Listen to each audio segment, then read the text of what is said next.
A very good evening. This is Abigail bringing to you the news and events in Meghalaya from Don Bosco Media Network. Here are the headlines for today. Meghalaya Scouts and Guides organizes a voluntary blood donation camp to mark the 70th Foundation Day. No to shopping mall, yes to park, Fridays for future.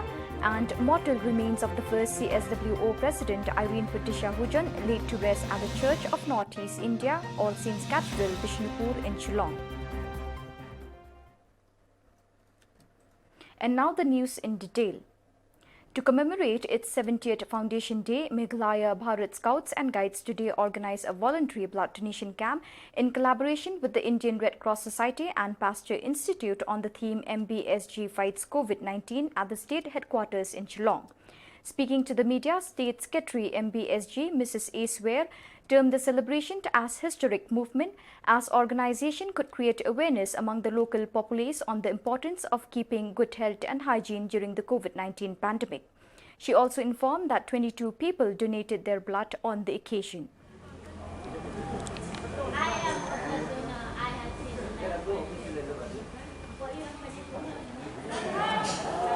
I want to highlight a little bit about our program, a special program which we have organized in connection with the 70th Foundation Day.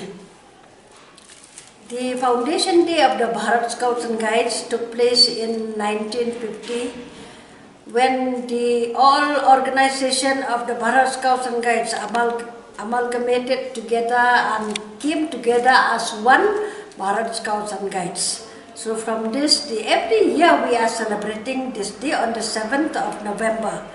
But this year, the celebration is a very different celebration. Because of the COVID-19, because of this coronavirus, our celebration of the Foundation Day this year is a historic occasion because we have taken the theme Meghalaya Fights COVID-19, very related to the situation of the world. The whole world is now facing these challenges against this COVID-19, and so celebration of the 70th Foundation Day this year has been taken to concentrate about the health issue and to concentrate about the prevention of the spread of coronavirus.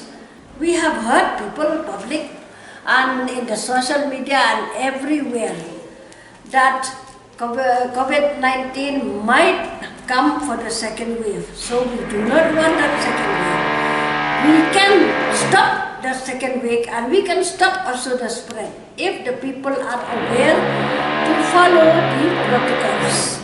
Most of all the people, we want to tell the people also not to collect information from social media because people nowadays, they are afraid to go to hospital, they are afraid to go to the doctors also because they think that whenever you are only suffering from small fever, so to say, if you go to the doctor, they will tell you you are having COVID. So they are all, this is a situation that is taking place now. People are not going anymore to the hospital even if they are very sick. And this is very threatening. If they don't go to hospital, they will spread the coronavirus. So we have been telling the people to not to believe in the misinformation. All the news through media and all the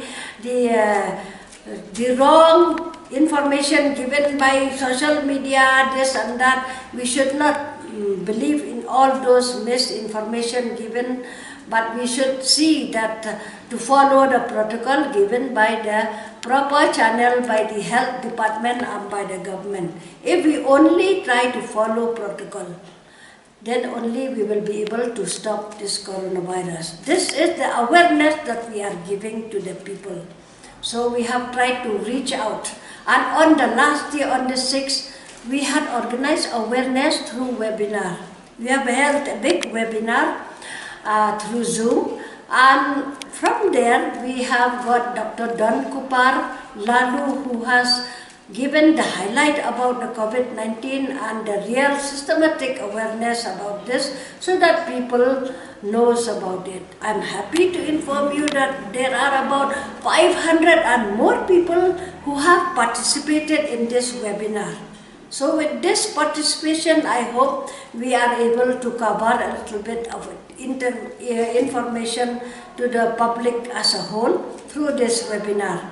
And we are very happy that we are very successful. And today, being the final day, we have thought of the best program is blood donation because this is the need of the hour. We have organized blood donation in collaboration with the Indian Red Cross Society. The Bharat Scouts and Guides from Delhi, they have issued instruction in all the states in India. They are trying to organize blood donation camp in collaboration with the Red Cross Society. It is a part of the celebration of the Foundation Day, 70th Foundation Day of the Bharat Scouts and Guides. So here also in our state, it is, I think, very successful. Now also we have covered so many blood donors have come and we are able. So this is important awareness for the public also not to be afraid to give blood, and it is very important for the department to save blood. This Department of Parcher Institute from the government, they have come to our rescue to do all the technical of taking blood. So we are very grateful this joint event will be successful, and we would encourage the people more and more to not to be afraid to give blood. Today also there are so many who are afraid to give blood, but after we have educated them, we have told them about the necessity of giving blood and about the profit that the person also will be getting. And more people are encouraged. They have been inspired to give blood, so they have given blood. So this is the very message that I want to give to all of you who are listening, that the coronavirus has not ended, and all of us, we will have to take care of ourselves. We will have to live, and we should not blame any other government or health department, because this virus is very new and we are doing research after research, people to know and to find the findings. So there are so many changes of protocol because of the findings from the research, because it's a new virus. So from the finding of the research, they come to be informed more better, and that is why they have changed the protocol. So we have to tell people not to be afraid of this coronavirus, but the only thing we can stop is to stop from the spreading by following the protocol properly. So this is a message given to all of you. So thank you very much, and I hope all of us, we will be able to stay safe, stay healthy, follow the protocols, and have a safe journey ahead and end this COVID altogether in the whole world. Thank you. Okay. With the government's decision to build one artifact structure in the old office of the PWD department at Barrick Point, many people are not in favor of that. In recent weeks, the UDP leaders along with the local heads of the area had already opposed the decision by sensitizing the public about the need for a better place to be used for parking lot instead of the shopping mall, as it was said that the area is already congested and since it is an area surrounded with hospital and educational institution.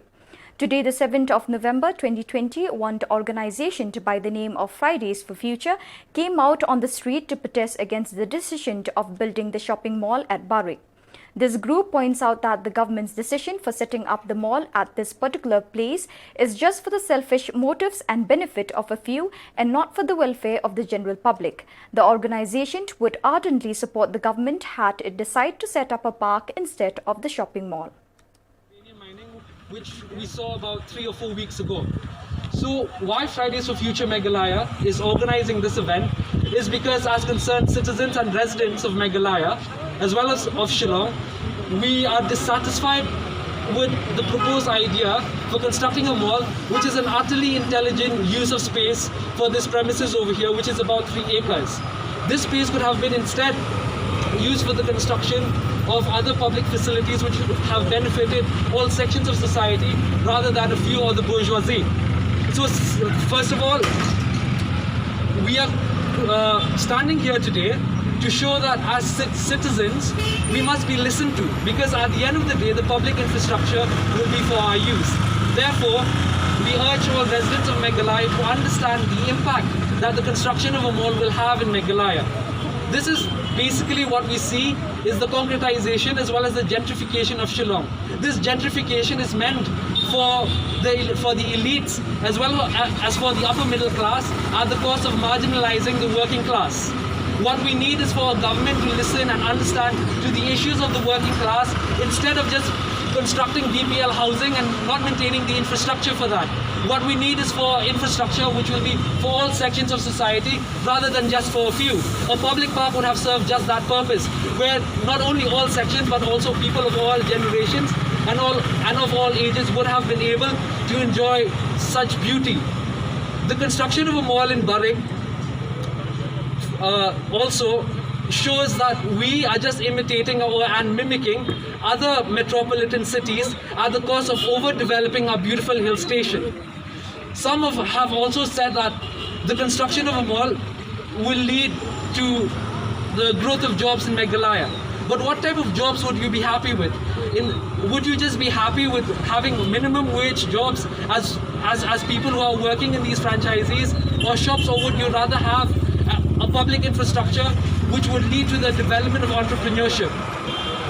So that's why from Fridays for Future Shillong, we urge the people of Shillong to understand that the idea and that the proposal for constructing a mall in Barig is a multi-dimensional issue that must be understood from all lenses instead of just being an environmental issue.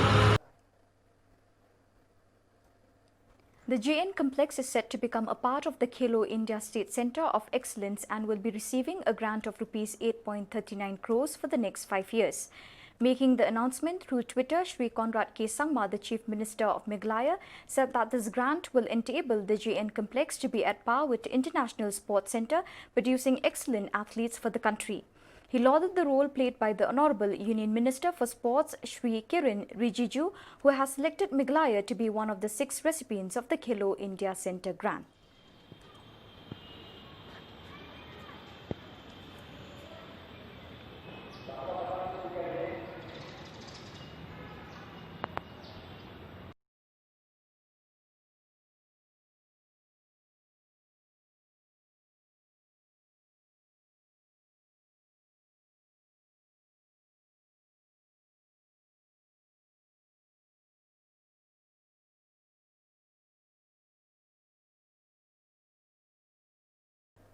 The mortal remains of the first president of Civil Society Women's Organization CSWO, Irene Patricia Hujan, who passed away at Woodland Hospital in Shillong on the 5th November, were laid to rest at the Church of North East India All Saints Cathedral, Bishnupur in Shillong today amidst tearful mourners. She passed away at the age of 68 and left behind 3 daughters and grandchildren. When the news broke out about her demise, large number of people and sympathizers rushed to her house at Oxford Hill locality in Bishnupur area of Shillong to condole the bereaved family members. Late Hujan is known as prominent social activist who championed for the cause of the women. Late Irene Patricia Hujan came to the limelight when she actively participated in opposing the shifting of the headquarters of the Meghalaya Board of School Education from Shillong to Tura. Her organization strongly protested the recruitment results of one of the Meghalaya police battalions. She unsuccessfully contested the Laban constituency assembly election in 2008. Speaking to the media, her relatives informed that she slowed down her social activities when her leg got fractured. They also said that her ailment did not deter late Irene Patricia to extend her help to the poor and the downtrodden, irrespective of caste, creed or religion. He restores my soul. He leads me in the right path of his namesake. Even though I walk through the deathless valley, I fear no evil. For you are with me. Your rod and your staff comfort me.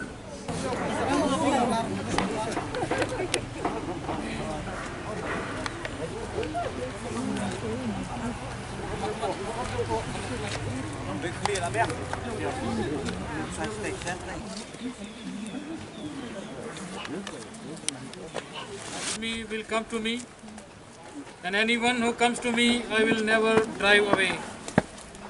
And this is the will of him who sent me, that I should lose nothing of all that he has given me, but raise it up on the last day. This is indeed the will of my Father, that all who see the Son and believe in him may have eternal life, and I will raise them up on the last day. Him and his righteousness to children's children. Now. So viewers, we have come to the end of today's edition. Till we meet again, thank you for being with us.